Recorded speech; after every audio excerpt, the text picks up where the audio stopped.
মরক্কোয় ভয়াবহ ভূমিকম্পে প্রাণহানি বেড়ে দাঁড়িয়েছে 2862 জনে। আহত 2500-এর বেশি মানুষ।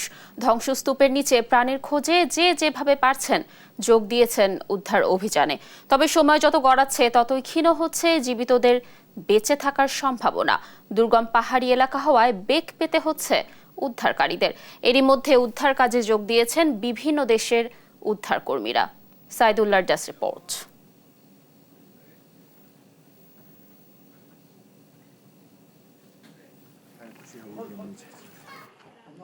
সময় যত গড়াচ্ছে ততই ক্ষীণ হয়ে আসছে জীবিতদের উদ্ধারের সম্ভাবনা। মরক্কোয় ভূমিকম্পের 4 দিন পেরিয়ে গেলেও এখনও ধ্বংসস্তূপের নিচে চাপা পড়ে আছেন বহু মানুষ। ভূমিকম্পের আঘাতে মারাকেশের টিনমেল গ্রামে প্রায় সব ঘর ধূলিসাৎ হয়ে গেছে। গ্রামবাসীরা এখন গৃহহীন। প্রত্যন্ত এই পাহাড়ি অঞ্চলে পৌঁছাতে পারছেন না উদ্ধারকারীরাও। খালি হাতে ধ্বংসস্তূপ থেকে লোকজনকে উদ্ধারের কথা জানিয়েছেন স্থানীয় বাসিন্দারা।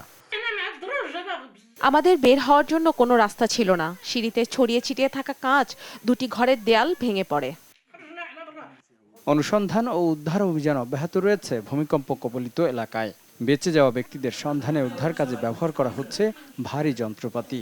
অনুসন্ধানে যোগ দিয়েছে ব্রিটেন, স্পেন সহ বিভিন্ন দেশের উদ্ধারকারী দল। সবকিছু হারিয়ে বিভিন্ন শিবিরে আশ্রয় নিয়েছেন সহায় সম্বলহীন মানুষ। কেউ কেউ রাত কাটাচ্ছেন খোলা আকাশের নিচে। এরই মধ্যে ত্রাণ সহায়তাও পৌঁছেছে দুর্গত এলাকায়। এখন আমাদের লোকদের থাকার জন্য তাঁবু দরকার, কারণ বেশিরভাগ লোক তাদের ঘরবাড়ি হারিয়েছে বা ক্ষতিগ্রস্ত হয়েছে। আমাদের নারী ও শিশুদের জন্য আশ্রয় দরকার। ক্ষতিগ্রস্তদের সহায়তায় এগিয়ে এসেছে বিভিন্ন দেশ ও সংস্থা। আহতদের জন্য স্বেচ্ছায় রক্ত দিতে এগিয়ে এসেছেন সাধারণ মরক্কান ও বিদেশি পর্যটকরা। সাইদুল্লাহ, নিউজ ডেস্ক, দেশ টিভি।